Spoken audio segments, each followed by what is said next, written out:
जटाटवी गलज्जल प्रवाह पावितत्सले गलेवलम्ब्यलम्बिताम्बुजङ्गतुङ्गमालिकां डमड्डमड्डमड्डमनिनादवड्डमर्वयं चकार चण्डताण्डवं तनोतु नः शिवा शिवम् जटाकटाः सम्भ्रमा भ्रमान्निलिम्प निर्झरी विलोलवीचि वल्लरी विराजमानमूर्धनि धगन्धगन्धगज्ज्वलल्ललाटपट्टपावके किशोरचन्द्रशेखरे रतिः प्रतिक्षणं मम जटाटवी गलज्जल प्रवाह पावितत्सले गलेवलम्ब्यलम्बिताम्बुजङ्गतुङ्गमालिकाम्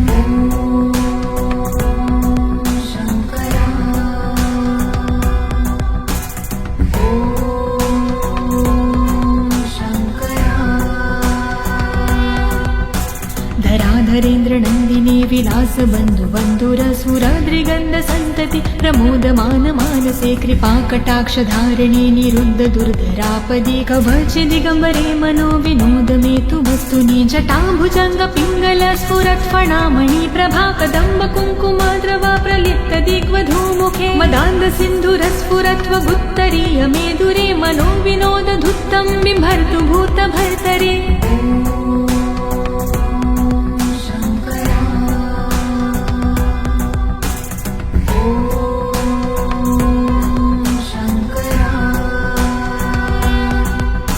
सहस्रलोचन प्रभृत्य शेषलेख शेखर प्रसून धूलि धोरणि विधूसराङ्घ्रिपीठ भुजङ्गराजमालया निबद्ध जाट जूटकः श्रिये चिराय जायता चकोर बन्धुशेखर ललाट चत्वरज्वल धनञ्जय स्फुरिगभा निपीत पञ्चसायकं निमन्निलिम्बनायम सुधामयूखलेखया विराजमान शेखरं महाकपालि सम्पदे शिरोजलायमस्तु नः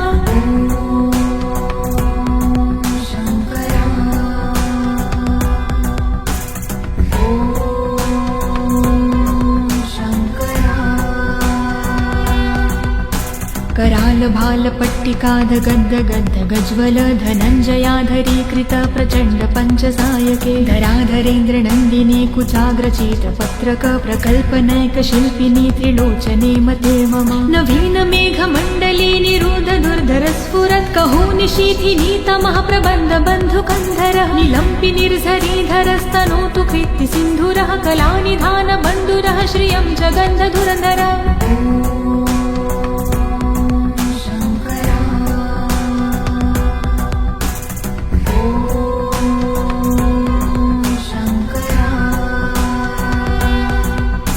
प्रफुल्ल नील पंकज प्रपंच काली मच्छटा विडम्बि कंठ कंधरारुचि प्रबंध कंधरं स्मरच्छिदं पुरच्छिदं भवच्छिदं मखज्जिदं गजच्छिदान्द कच्छिदं तमन्त कच्छिदं भजे अगर्व सर्व मंगला कला कदम्ब मंजिरी रस प्रवाह माधुरी वृजंभणा मधुव्रत स्मरान्तकं पुरातकं भावन्तकं मखातकं गजान्तकान्धकान्तकं तमन्तकान्तकं भजे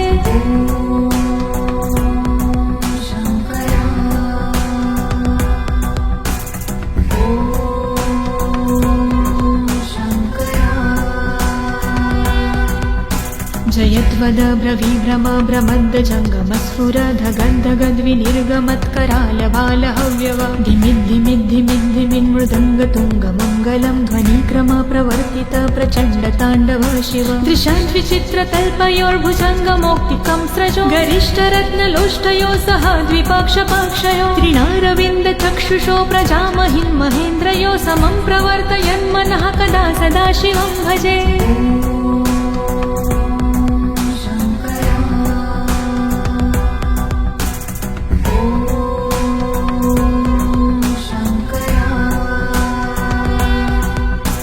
कदा निलिम्प निर्झरी निकूज कोटरे वसन् विमुक्त दुर्मती सदा शिरः समञ्जली वहन् विमुक्त लोल लोचनोललाम भाल लग्नकः शिवेति मन्त्रमुच्चरन् कदा सुखी भवाम्यहम् निलिम्पनाथ नागरी कदम्ब मौल मल्लिका निगुम्ब निर्भरक्षलं धुष्मिका मनोहरः तनोतु नो मनोमुदं विनोदिनी महानिशं परिश्रया परं पदं तदङ्गजद्विषाचयः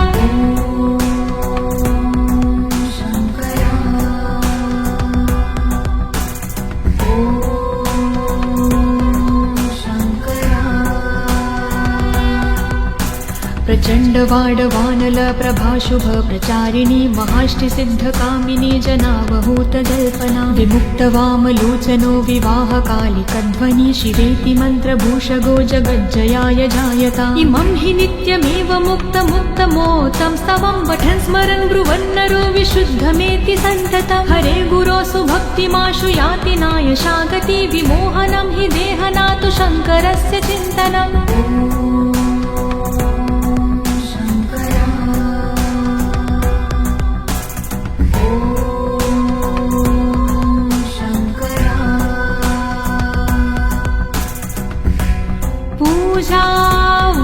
पूजावसानसमये दशवक्त्रगीतम् यः शम्भो पूजन्मिदं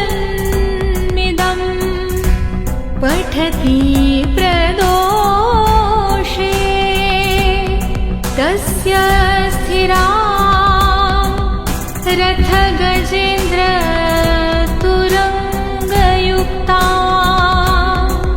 लक्ष्मी सदैव सुमुखी प्रददाति शम्भुः इति शिवताण्डवस्तोत्रम् सम्पूर्णम्।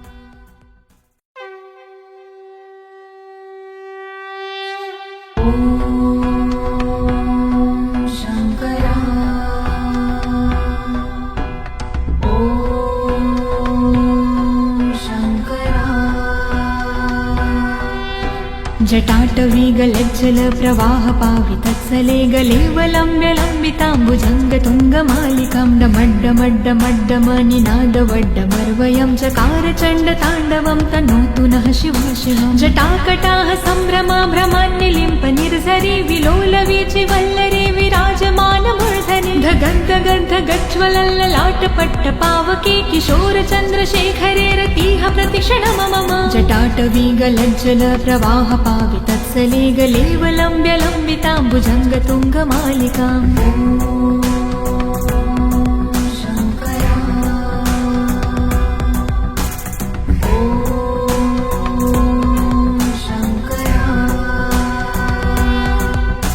धराधरेन्द्रनन्दिनी विलासबन्धुबन्धुरसुराद्रिगन्धसन्तति प्रमोदमान मानसे कृपाकटाक्षधारिणी निरुद्धदुर्धरापदि कवचदिगम्बरे मनो विनोदमेतु वस्तुनि जटाभुजङ्गपिङ्गल स्फुरत्फणामणि प्रभा कदम्ब कुङ्कुमाद्रवा प्रलिप्तदिग्वधूमुखे मदान्धसिन्धुरस्फुरत्वगुत्तरीय मेदुरे मनो विनोदधुत्तं बिम्भर्तु भूतभर्तरे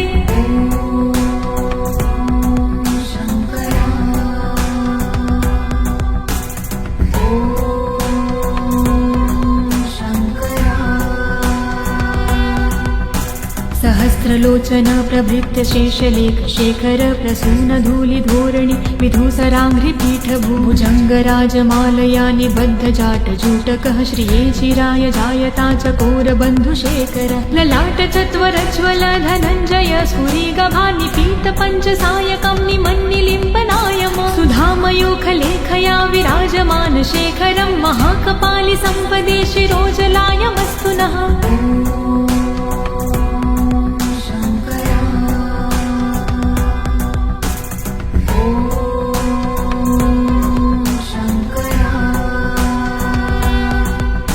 करालभालपट्टिकाधगद्धगद्धगज्वल धनञ्जयाधरीकृत प्रचण्ड पञ्चसायके धराधरेन्द्रनन्दिनी कुचाग्रचित्रपत्रक प्रकल्पनैकशिल्पिनी त्रिलोचने मते मम नवीनमेघमण्डली निरुद्धदुर्धरस्फुरत् कहोनिशीथिनीतमः प्रबन्धबन्धुकन्धरः निलम्पि निर्झरीधरस्तनोतु कृत्तिसिन्धुरः कलानिधानबन्धुरः श्रियं जगन्धधुरन्धरः।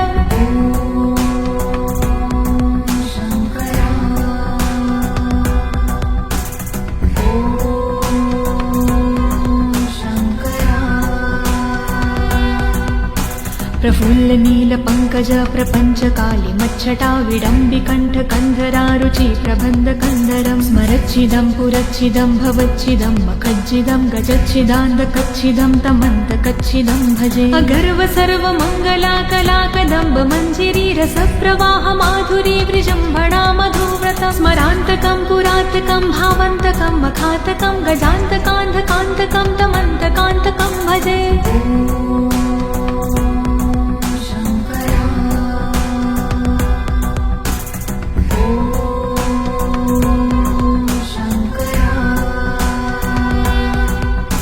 जयत्वद ब्रवीभ्रम भ्रमद् जङ्गमस्फुरधगन्धगद्विनिर्गमत्करालबालहव्यव धिमिद्धिमिद्धिमिद्धिमिन्मृदङ्गतुङ्गमङ्गलं ध्वनिक्रम प्रवर्तित प्रचण्ड ताण्डव शिव दृशाद्विचित्रतल्पयोर्भुजङ्गमौक्तिकं स्रजो गरिष्ठरत्नलोष्टयो सह द्विपक्षपक्षयो त्रिणारविन्दचक्षुषो प्रजामहिन् महेन्द्रयो समं प्रवर्तयन्मनः कदा सदा शिवं भजे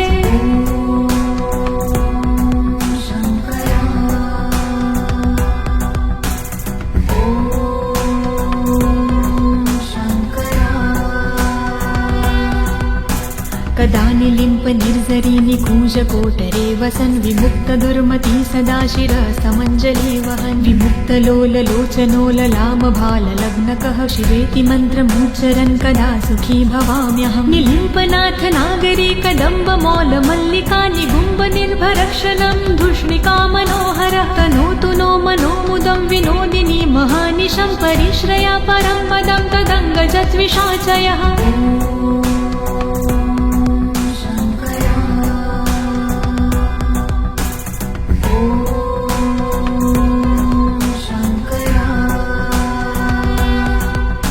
प्रचण्डवाडवानल प्रभाशुभ प्रचारिणी महाष्टिसिद्धकामिनी जनावहूतजल्पना विमुक्तवामलोचनो विवाहकालिकध्वनि शिवेति मन्त्रभूषगो जगज्जयाय जायता इमं हि नित्यमेव मुक्तमुक्तमोतं स्तवं पठन् स्मरन् ब्रुवन्नरो विशुद्धमेति सन्ततं हरे गुरो सुभक्तिमाशु याति नायशागति विमोहनं हि देहनातु शङ्करस्य चिन्तनम्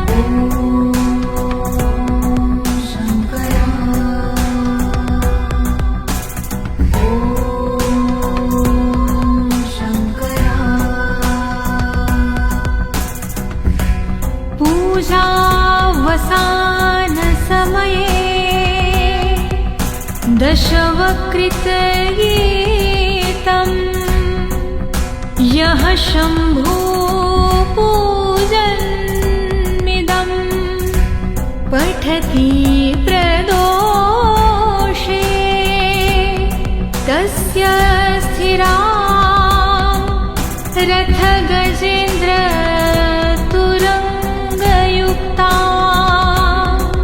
लक्ष्मी सदैव सुमुखी प्रददाति शम्भुः इति